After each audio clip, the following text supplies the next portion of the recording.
Xanımlar özəl gündə qılmadığı namaz və orucun hökmü nədir? Qılmadığı namazların qəzası yoxdur, tutmadığı orucların isə qəzası var. Hamilə xanımın üzərindən namaz götürülür, xeyr götürülmür. Öz şəraitinə, vəziyyətinə uyğun namazını davam etməlidir və qılmalıdır. Rüküdə, səcdədə, qunutda salavat demək olar, bəli olar. Qəsr namazı nədir? Yəni necə qılınır? Qılınma qaydası.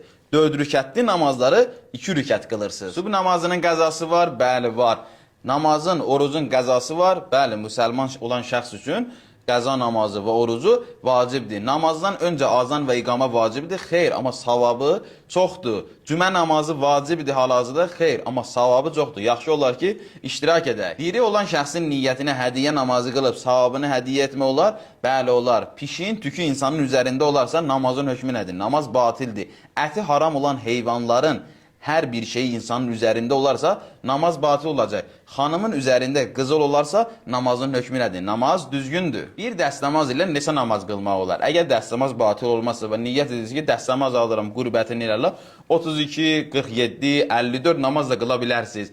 Namaz çadırası vacibdir? Xeyr, vacibdir. Amma hicab formasında, yəni çadıra formasında bir kamil geyim geyinirsinizsə, şəri cəhətdən kifayətdir və düzgündür. Əgər çadıra olarsa namaz çadırası çox gözəl.